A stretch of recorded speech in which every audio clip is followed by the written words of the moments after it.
Здравствуйте! Вы смотрите передачу «Беседы у камина», и мы продолжаем общаться с настоятелем Староладожского Никольского мужского монастыря игуменом Филаретом. Отец Филарет, приветствую вас. Рад вас встречать сегодня в гостях. Спасибо вам огромное за приглашение, нам всегда приятно с вами видеться. 19 января православные верующие будут отмечать светлый православный праздник Крещения Господня. Расскажите, пожалуйста, о традициях этого праздника, его обряды, обычаи, что принято делать в этот день, накануне. Крещение Господня является евангельским событием, и мы о нем читаем предельно ясно, когда Господь приходит на берег реки Иордан, приходит к последнему ветхозаветному пророку, которого звали Иоанн Предтеча. Иоанн Предтеча, совершает некое действие, которое совершал с другими, но Господь избегает в силу своей природы, избегает того, что делали люди. Они приходили к Иоанну Предтече, исповедовали свои грехи, принимали водное крещение. Знак отпущения тех грехов, о которых люди рассказывали. Господь Иисус Христос просто заходит в воду. Мы читаем о том, как происходит там диалог между Иоанном и Иисусом. И совершается то, что совершается крещение в воде реки Иордан. Люди видят, как видимым образом появляется Дух Святой в виде голубя и слышат голос Бога Отца: «Сей Сын мой возлюбленный, в котором мое благоволение». Событие интересное. Почему? Потому что цель того, о чем мы читаем в Евангелии, рассказать нам об освящающем действии, которое произошло. Господь своим божественным телом освящает все источники водные. Источники воды. Поэтому издревле люди, конечно же, ходили на реку Иордан и совершали некий обряд, окунаясь, воспоминания крещения Господня, окунались в эти реки. Потом, конечно, впоследствии эти традиции, они пришли в разные страны, в том числе и к нам на Русь. И у нас тоже есть определенные обряды, определенные традиции, которые люди соблюдают, но я думаю, что об этом поговорим немножко попозже. Но самая главная история этого праздника, она такова, и смысл, духовный смысл этого действия, которое совершил Господь наш Иисус Христос, конечно же, является в освящении естества, водного естества. Вообще мы приходим к Богу для того, чтобы осветиться. Понятно, чтобы Господь простил нам грехи, а через это мы освящаемся, участвуя в таинствах, участвуя в причастии, да, допустим, тела и крови Христа и прочее. Так что праздник, он очень любимый нами. Почему? Потому что мы еще с этого праздника в свои дома уносим одну святыню, которая называется Великая Агиасма, то есть Великая Святыня. Вода, освященная именно в этот день. И по преданию эта вода сохраняется, ничто ее не портит. В домах верующих люди принимают, окропляют свои жилища. Поэтому вот такой праздник мы встречаем 19 января. Этот праздник любим многими жителями нашей страны, не только. Это действительно так. Отец Филарет, пришло время перейти к вопросам наших зрителей. Большая часть из них будет связана как раз вот с праздником Крещения. Пожалуйста. А я напомню, что благодаря телеканалу «Союз» нас смотрит огромная аудитория, и вопросы нам присылают со всех уголков России и из-за рубежа. И вот первый вопрос пришел в форме видео вопроса от молодого человека из Великого Новгорода. Он собирается первый раз окунуться в прорубь. Давайте послушаем. Здравствуйте, батюшка, я Валерий из города Великого Новгорода. В этом году я хочу искупаться в проруби на крещение. И какие рекомендации вы мне посоветуете? И как правильно подготовиться к этому мероприятию? Как себя подготовить? Ну, вы знаете, я сразу хочу сказать, что окунаться в прорубь – это не обязательство. То есть, если человек не совершает этот, так сказать, обряд, то в этом ничего страшного нет. Вот с чего я начну. Потому что зачастую люди ставят самоцель, окунувшись в эту воду, особенно по телеканалам начнут говорить совершенно, можно сказать, журналисты, несведущие в терминологии, что, окунувшись в воду, прощаются все грехи, смываем весь негатив. Надо понимать, что это всего лишь традиция, хорошая, добрая традиция не для всех. Поэтому если у человека есть какие-то противопоказания, Потому что все-таки погружение в холодную воду – это есть некий риск для людей, которые просто здоровьем не очень, да, у которых здоровье не очень крепкое. Стресс для организма. Стресс для организма. Поэтому, конечно, надо подготовиться, надо морально себя подготовить, посмотреть, есть ли возможность, нет ли противопоказаний какие-либо. Да, может быть, посоветоваться со своим врачом, которому доверяете. Поэтому еще раз хочу сказать, конечно, подготовиться нужно таким, но понимать, что, конечно, окунание в прорубь не заменяет поход в церковь, не заменяет исповедь, потому что грехи прощаются не в крещенской проруби, а грехи все-таки прощаются на исповеди в храме. Вот об этом надо помнить. А подготовка индивидуальная, пожалуйста. Окунание – это всего лишь часть обряда. Часть, но оно, понимаете, это не обязательно. В продолжении темы нам прислал вопрос Антон из Петербурга. Вот о чем он пишет. Я живу в Петербурге и по традиции каждый год 19 января на крещение окунаюсь в прорубь. В этом году на крещение я буду находиться на море. Если я буду в этот день окунаться в море, сопровождая действие молитвой, будет ли считаться обряд полноценным? Безусловно, потому что в этот день освящается все в одно естество, как поется в одной из молитв, посвященной празднику. То есть вся вода, она приобретает, насколько физически она меняется, это, наверное, скажут ученые, потому что есть те, которые эту теорию поддерживают, есть, которые отрицают, не вопрос. Но мы верим, что любая вода, любой источник, в том числе в моря попадают источники, которые бегут с материков. Поэтому если человек поступит таким образом, я думаю, что это будет считаться. Но еще раз, я не отговариваю никого, но просто хочу, чтобы немножко в терминологии мы понимали, что окунание даже в море, даже в какую-то реку в этот день или в ночь, это всего лишь добрая традиция, не обязательная для всех. Если вы не окунулись, значит праздник прошел мимо. Конечно же нет, потому что самое главное в этот праздник прийти в храм, поставить свечи, помолиться за своих близких. И значит, не обязательно именно в проруби. Не обязательно, да. Если в море, пожалуйста, это не страшно. Следующий вопрос тоже в продолжении темы, как раз по поводу святой воды. Да. Наталья из деревни Прусина-Горка Ленинградской области. Слышала, что 19 января наша планета находится в определенном месте, и вся вода в этот день приобретает целебные свойства, и даже из-под крана ее можно заготавливать, чтобы использовать в дальнейшем, так как она не портится. Скажите, так ли это на самом деле, или это миф? Когда я вспоминаю свое детство, а детство у меня было не совсем рядом с церковью, потому что церквей было очень мало, поэтому я помню, как мы с семьей ходили на источник, в лес, набирали крещенскую воду, и удивительно, что вода не портилась. Таким образом. То есть, понимаете, Господь, что это не нечто космическое. Кто-то, какое-то небесное тело куда-то встало, вся земля осветилась. Вода осветилась. Вода освещается в воспоминание того события, которое произошло когда-то на берегу реки Иордана, когда Господь крестился, когда Господь спустился в воду. Да? Поэтому здесь нужно понимать, что если есть храм рядом, пожалуйста, нужно прийти в храм, набрать святой воды. Но если нет возможности, если это действительно деревня, это далеко очень, безусловно, если вы с молитвой наберете водичку в банку, да, и поставите к себе святой уголок и будете верить, но что это освященная вода на крещение, то я думаю, что Господь вашей веры не посрамит.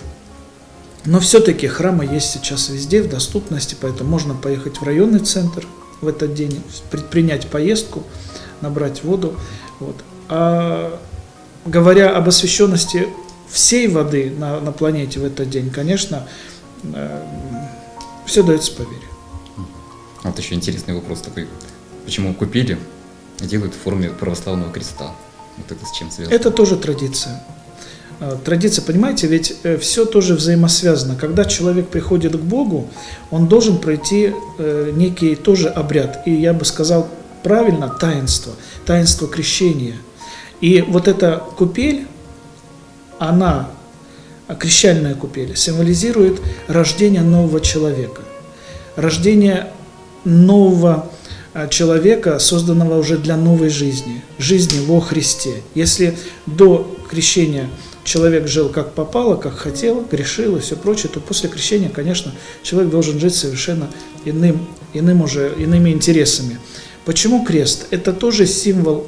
Через крест мы приходим ко Христу. Через крест обновилась человеческая жизнь. Тоже начался новый этап существования человека. Поэтому здесь крест как символ новой жизни.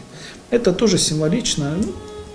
Очень хорошее использование креста Господня. Спасибо, это очень интересно. А я хочу сказать, что 2022 год объявлен президентом России годом Петра I.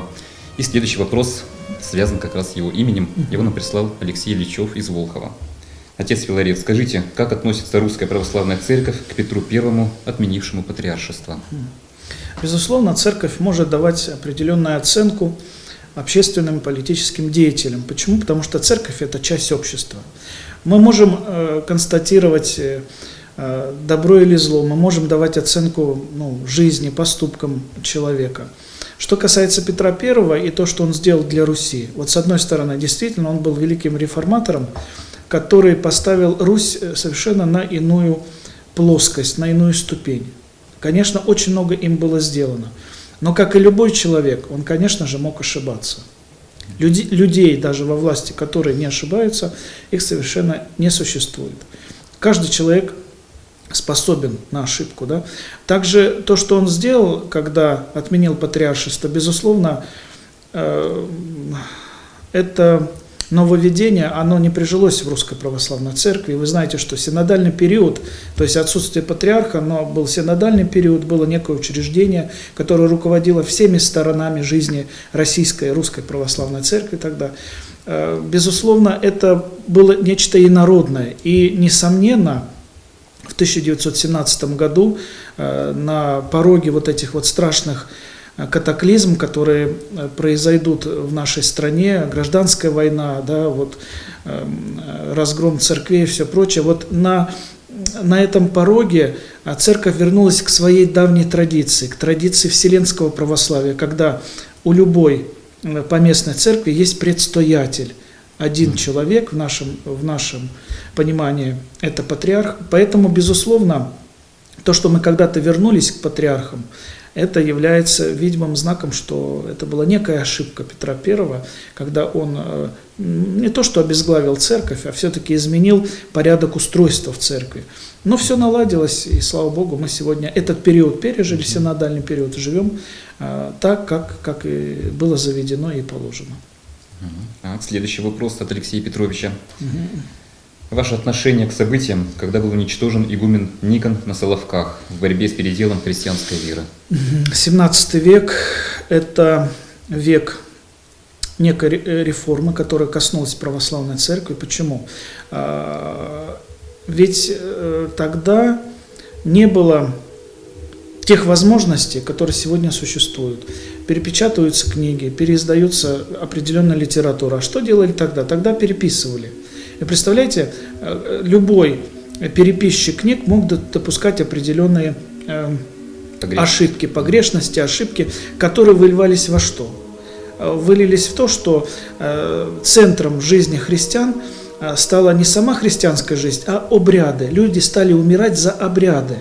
Вот в этом было страшно. Почему государство тогда, значит, наше, да, царская власть, тогда еще царь был, почему они предпринимали такие вот моменты, когда людей, которые не хотели смириться с реформами патриарха Никона, хотя по сути эти реформы должны были обновить религиозную жизнь, потому что был идеал, это греческая церковь, был некий образчик, к которому нужно было вернуться.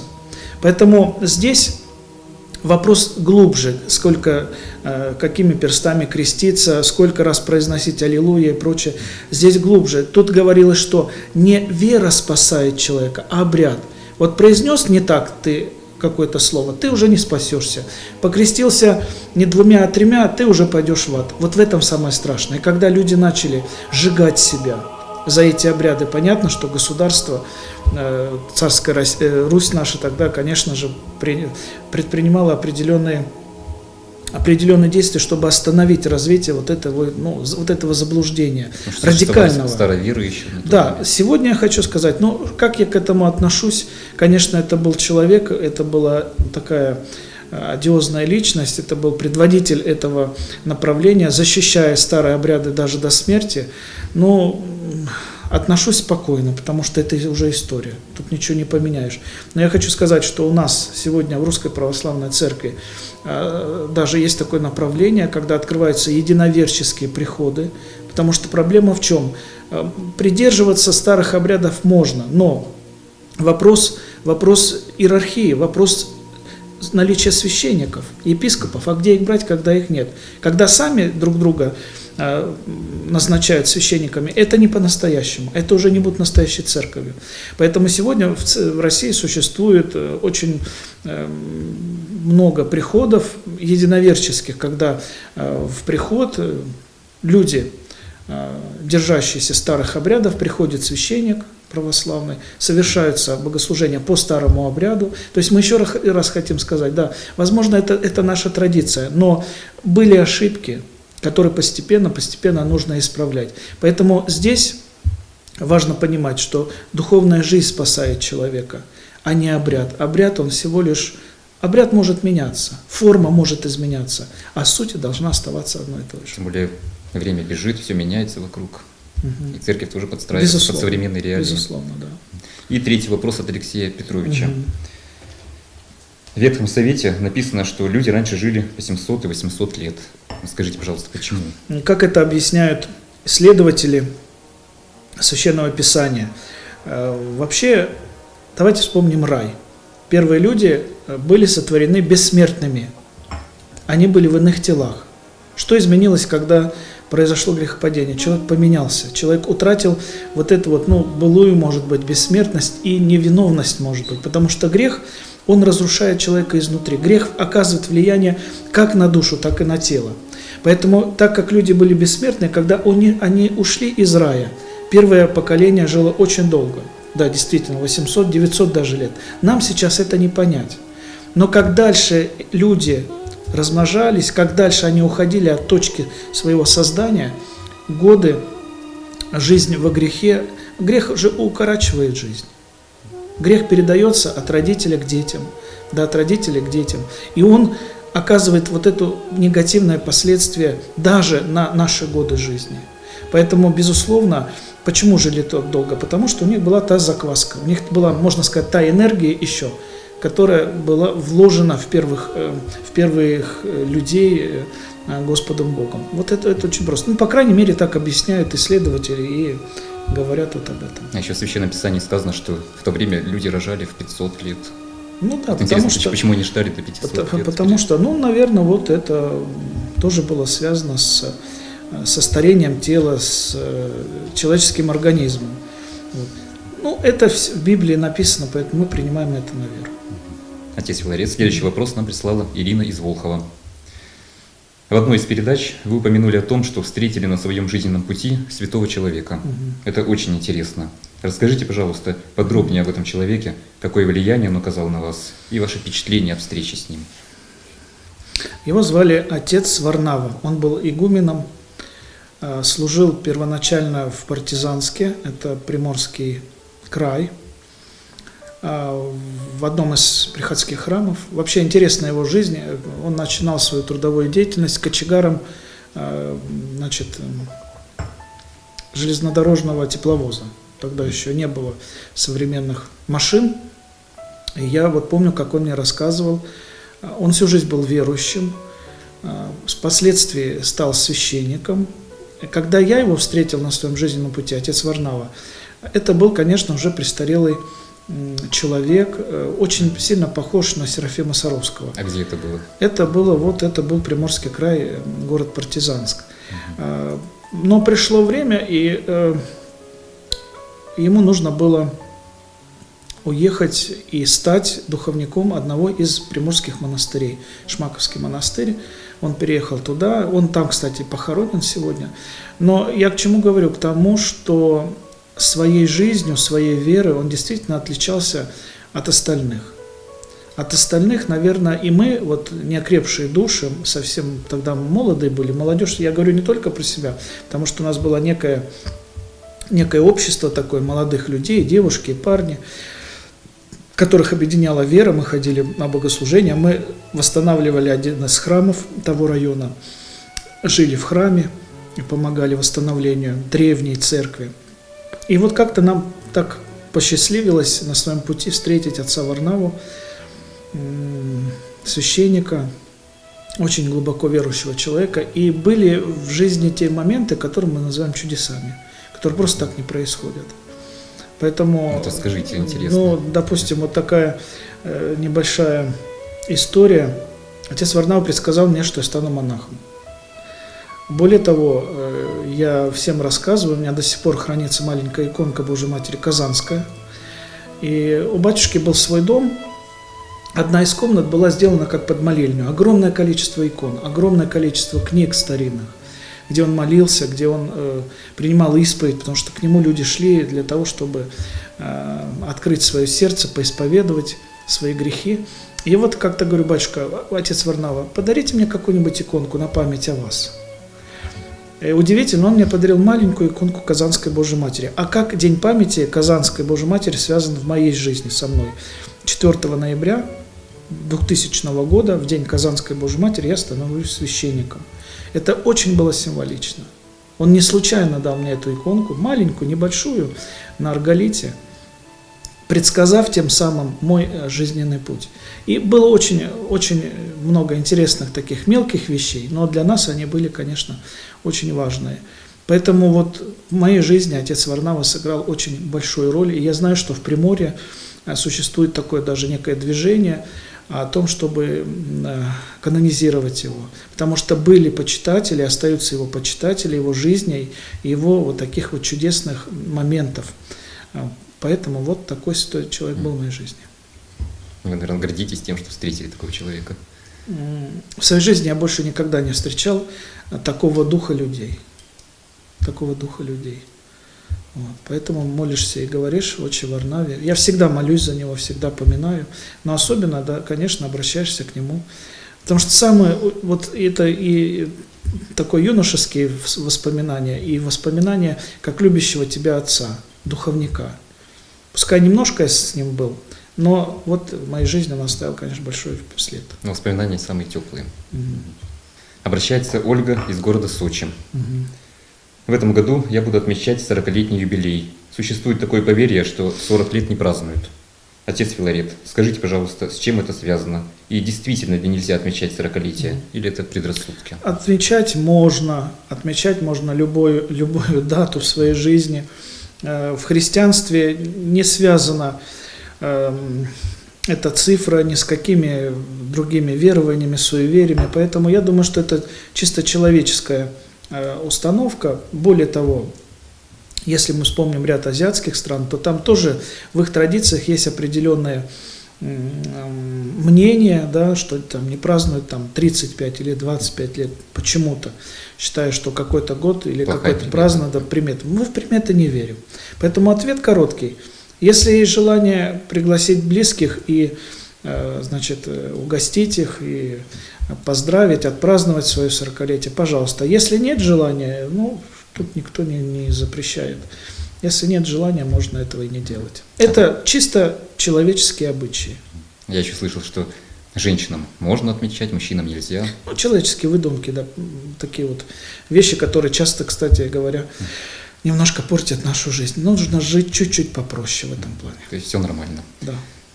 Спасибо вам огромное за интересную беседу. Отец Филарет, к сожалению, время нашей программы подошло к концу. И в конце передачи по традиции я вас попрошу обратиться к нашим телезрителям в преддверии светлого праздника Крещения. Братья и сестры, безусловно, хочется пригласить вас всех прийти в этот день, накануне, и 18 и 19 января в православные храмы. Но прийти, наверное, не просто ради того, чтобы набрать святой воды, отнести в свой дом, поделиться с соседями, а, наверное, задуматься о смысле своего бытия, о своей жизни.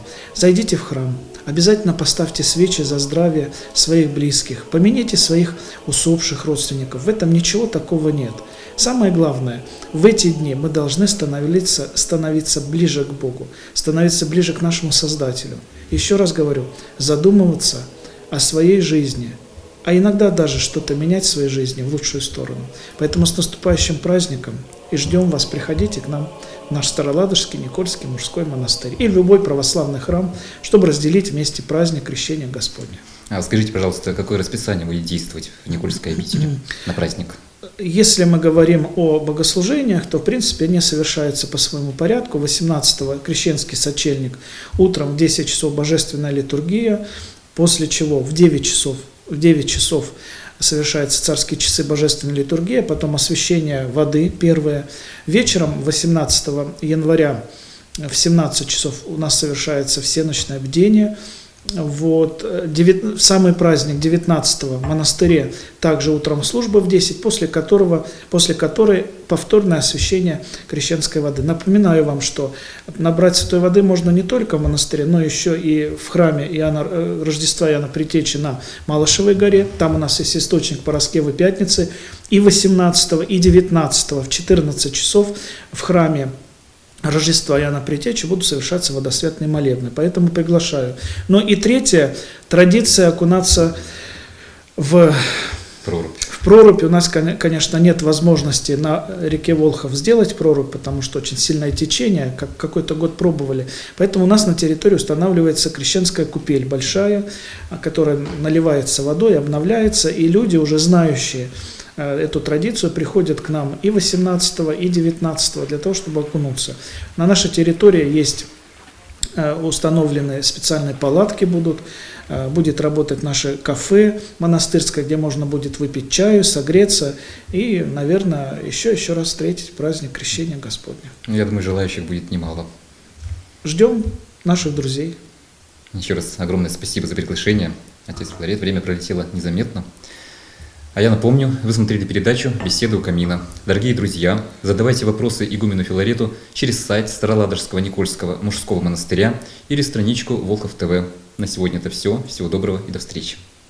Со всех краев земли русской едут сюда люди, чтобы оказаться у истока, остановиться, вспомнить наших великих предков и обрести силу, насладиться красотой родных просторов и впустить в сердце покой, войти в храм Божий, прикоснуться к величайшим святыням и наполниться.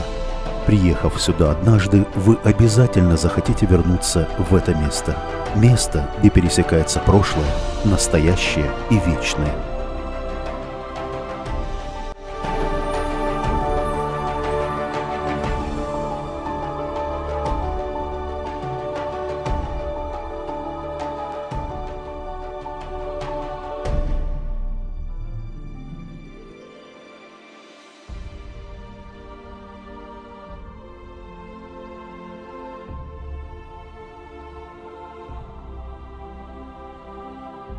Вас приглашает в незабываемое путешествие Никольский мужской монастырь в Старой Ладоге.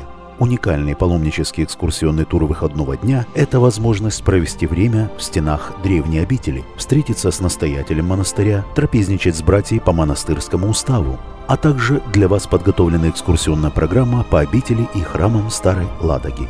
Не упустите возможность посетить поистине удивительное место. Место, где пересекается прошлое, настоящее и вечное.